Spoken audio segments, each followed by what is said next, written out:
आवाज आपकी, खबर हमारी। आप देख रहे हैं न्यूज 24 उल्लासनगर। थांबेल, मी इथून उठणार नाही। तुम्ही सांगा मला काय करायचं ते। जोपर्यंत तुम्ही हे नाही करणार ना, मी इथं असंच बसून राहील।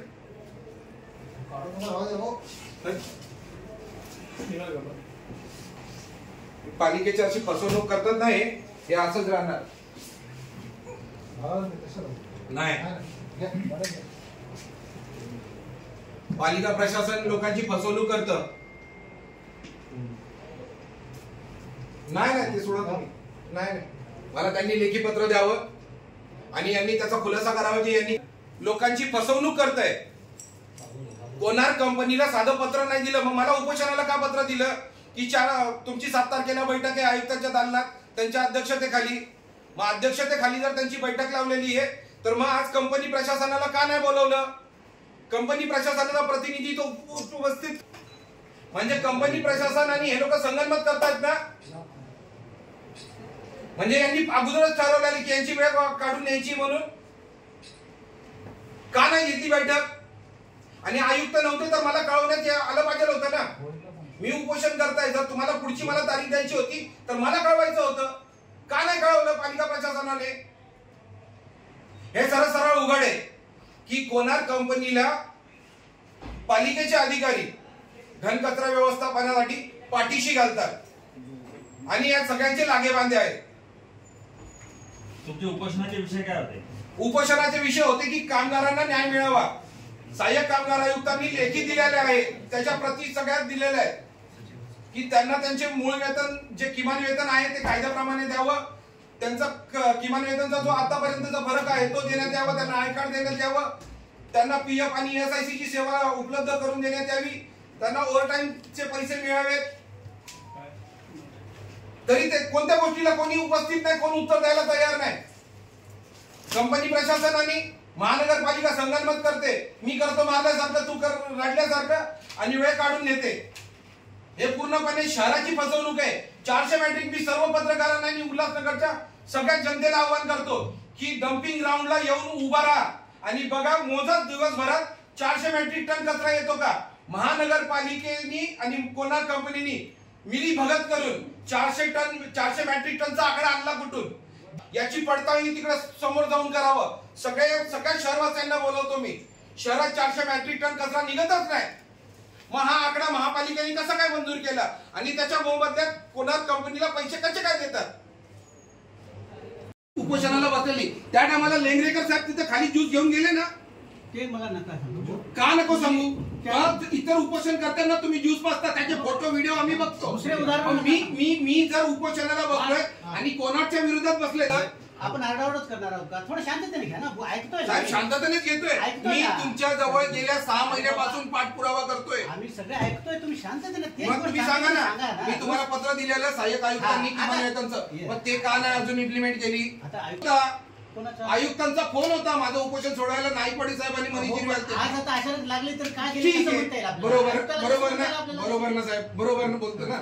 मग तुम्ही सांगा, जर आज बैठकीचं मला पत्र दिलं तर कंपनी प्रशासनाला आज बैठकीचं पत्र का नाही दिलंय?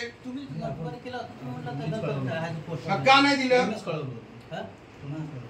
का नाही दिलं? मला पत्र देत आहे प्रशासन म्हणून इतकं डिम्म कारभार आहे का? प्रशासन म्हणून डिम्म कारभार आहे का? कळवलं होतं नाही? म्हणजे आयुक्त आणि पालिका प्रशासन पत्र दिले ते खेळ होता का? माझी फसवणूक केली का? मग आज याचा प्रतिनिधी तिथं का नाही? त्याला पत्र दिलं म्हणून मला दाखवा। फसवणूक कशी होईल? फसवणूक कसं म्हणता येईल? मग ज्यांच्या विरोधात मी उपोषणाला बसलेलो त्यांच्याशी बैठक लावलेली आयुक्तांच्या अध्यक्षतेखाली, मग त्या कंपनी प्रशासनाला पत्र का नाही दिलं? अहो, आयुक्त गेले ठीक आहे, पण कंपनी प्रशासनाला का पत्र दिलं नाही हा माझा प्रश्न आहे। मोठा आर्थिक घोटाळा कोणार्क कंपनीने केलेला आहे। प्रभाग समिती 3च्या नावाखाली खासगीकरण केलं, पण त्या कामगारांना सुद्धा 270 जे कामगार आहेत त्या लोकांना सुद्धा किमान वेतन दिलं जात नाही। त्यांना आय कार्ड नाही, त्यांना पीएफ नाही, ईएसआयसी नाही, ओव्हरटाईमचं काय नाही। सगळ्या सुविधांपासून वंचित ठेवून त्यांचा पैसा, त्यांचा मलिदा, त्यांचा हक्क पालिका प्रशासन आणि कंपनी प्रशासन गिळकृत करते। त्यांच्या न्यायासाठी मी इथं बसणार जोपर्यंत मला लेखी स्वरूपात येणार नाही. नाहीतर मी तुमच्या माध्यमातून सांगतो की माझ्या जीवाचं वर वाईट करत.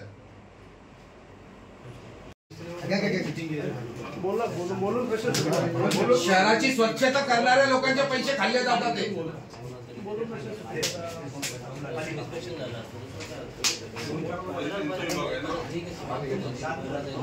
कंपनीला का नाही पत्र दिलं त्याचं उत्तर द्यायला सांगा. कामगारांच्या प्रत्येकी 8 ते 9 हजार रुपये प्रत्येक कामगाराच्या मागे खाल्ले जातात. तेवढा कट मारला जातो. त्यांना जे तुटपुंजा पगार दिला जातो त्यात पण त्यांना ESI ची सुविधा नाही, त्यांना PF ची माहिती नाही.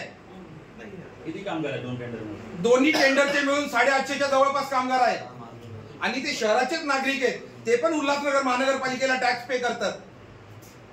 सफाई कर्मचारी सगळ्यांनी सत्कार करायला कोरोनापुरते होते. सफाई सेवक पण त्या सफाई सेवकाच्या हक्काचा पैसा मारला जातो. त्यांना जर बरं काय वाईट झालं तर त्यांच्या ESI ची सुविधा तर नाहीये. उद्या जर कोणता कर्मचारी मेला तर त्याला काय कंपनी प्रशासन भरून देणार आहे का महानगरपालिका प्रशासन भरून देणार आहे? कोणी पैशाची जबाबदारी घ्यायला तयार नाहीये. नाही मी बसणार नाही. नाईकवाडे साहेबांनी पत्र दिलं होतं. त्यांनी मला पत्र द्यावं. नाही घालणार. नाईकवाडे साहेबांनी मला लेखी पत्र दिलं होतं. मुख्यालय म्हणून त्यांची जबाबदारी आहे की या विषयावर त्यांनी मला उत्तर दिलं पाहिजे. नाही घालणार ते सोडा. नाही बघा मी स्वतःच काहीतरी करून गेला. मी आता सांगतो नका बघा. नाही मी नाही बसणार. तुम्ही मला उत्तर द्या याचं की सफाई कर्मचाऱ्यांचा जो हक्क मारला जातोय त्याला न्याय देणार कोण? त्याच्यावर यांनी लेखी उत्तर द्यावं. यांनी आज बैठक त्या संदर्भात ठेवलेली ना, मग ती बैठक झाली पाहिजे.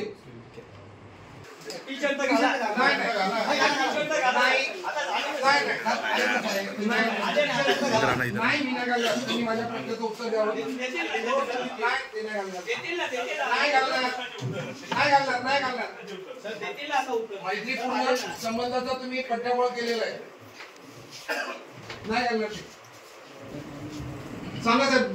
बोलायला पाठवल्यावर मोठेपणा तुम्ही येणं आवश्यक आहे की नाही, किंवा तुमचा प्रतिनिधी कोणी येणं बिलकुल साहेब. आंदोलनकर्त्याला वर साहेब नियम असा आहे की आंदोलनकर्त्यांना वर बोलून केलं जातं. उपोषणकर्त्याकडे प्रशासनाचा. मी दिनांक 1 तारखेला 1 फेब्रुवारीपासून मी उपोषणाला बसलो होतो महानगरपालिकेच्या समोर. त्यावेळेस उपोषणाच्या 3ऱ्या दिवशी महानगरपालिकेतले मुख्यालय उपायुक्त नाईकवाडे साहेब आणि सहाय्यक आयुक्त मनीष हिरवे हे यांनी येऊन मला विनंती केली आणि दिनांक 7 तारखेला पालिका आयुक्त श्री अजित शेख यांच्या अध्यक्षतेखाली आपली आणि कंपनी प्रशासनाची बैठक होईल आणि आपल्या मागण्यांवर तोडगा काढण्याचा प्रयत्न केला जाईल अशा आशयाचं मला पत्र देऊन माझं उपोषण मागं घेण्यात आलं होतं. परंतु आज प्रत्यक्षात 7 तारखेला मी इथं 3:30-4च्या सुमारास इथं पोहोचलो. इथं मला लेखी पत्र दिल्यानंतर आयुक्त हे प्रशासकीय कामानिमित्त बाहेर गेल्याचं सांगितण्यात आलं. दुसरे अथॉरिटी लेंगरेकर साहेब तेही बाहेर आहेत. मी नाईकवाडे साहेबांकडे जाऊन भेट घ्यायला गेलो. तिथे गेल्यानंतर असं कळालं की आयुक्त साहेब फोन उचलत नाही आहे. मी त्यांना माझा सेल्फी काढून फोटो पाठवला की साहेब मी तुमच्या इकडे आलेलो, पण आज तुम्ही मला वेळ दिली होती ते आले नाही आहेत. परंतु इथं गेल्यानंतर असा भोंगळ कारभार समोर आला की मी ज्यांच्याबद्दल तक्रार केली आहे, ज्यामध्ये मी ज्या कंपनीला आरोपी म्हणून सांगतो आहे की भ्रष्टाचार करते किंवा हे कामगारांचे पैसे खाते किंवा कामगारांना न्याय देत नाही, ती कोनार्क ग्रीन इन्व्हायरो आणि कोनार्क इन्फ्रा अशा कंपनीचे जे व्यवस्थापक आहे त्यांना जे पत्रव्यवहार करायचा होता, महापालिकेने ज्यांच्यावर आरोप करण्यात आले आहेत किंवा ज्यांच्याशी संबंधित हा प्रश्न आहे त्यांना बोलवलंच नाही, त्यांना कळवलंच नाही. महानगरपालिका प्रशासन कोनार्क कंपनीसमोर किती झुकतं माप देऊन त्यांना पाठीशी घालण्याचं काम करतं हे आजच्या प्रकाराने समोर आलं. कोनार्क कंपनी ही उघड भ्रष्टाचार करते आणि त्याच्यामध्ये उल्हासनगर महानगरपालिकेचे अधिकारी वर्ग पूर्णपणे सामील आहेत. म्हणूनच आज जर आयुक्तांनी कायदेशीररित्या मला लेखी पत्र दिलं होतं तर मग कंपनी प्रशासनाला लेखी सूचना का नाही दिल्या? त्यांनी मला पत्र दिलं आणि त्यात सांगितलं आहे की आम्ही त्यांना मौखिक सूचना केल्यात मग हा असा दुजाभाव का? कंपनी प्रशासन इतकी VIP वाटते का महानगरपालिकेच्या अधिकाऱ्यांना की त्यांना फक्त मौखिक सूचना देतात आणि जे उपोषणकर्ते आहेत, जे रास्त मागणी करतात, स्वच्छता सैनिकांसाठी हक्काची मागणी करतात, त्यांना लेखी पत्र देतात आणि इतर लोकांना, कंपनी प्रशासनाला हे फक्त मौखिक हे देतात, ते इथं आले नाही. इतकी मुजोर अशी ही कवनार कंपनी आणि त्याची व्यवस्थापक आहेत. म्हणून मला आज नाईलाजास्तव माझ्या कामगार बांधवासाठी हा पाऊल उचलावा लागला आणि अर्धनग्न आंदोलन नाईकवाडे साहेब यांच्या दालनात करावं लागलं. आता त्यांनी पत्र दिलेलं आहे की लवकरच आयुक्तांची वेळ घेऊन तुमच्याशी हे करण्यात येईल, तोडगा काढण्याचा प्रयत्न करण्यात येईल.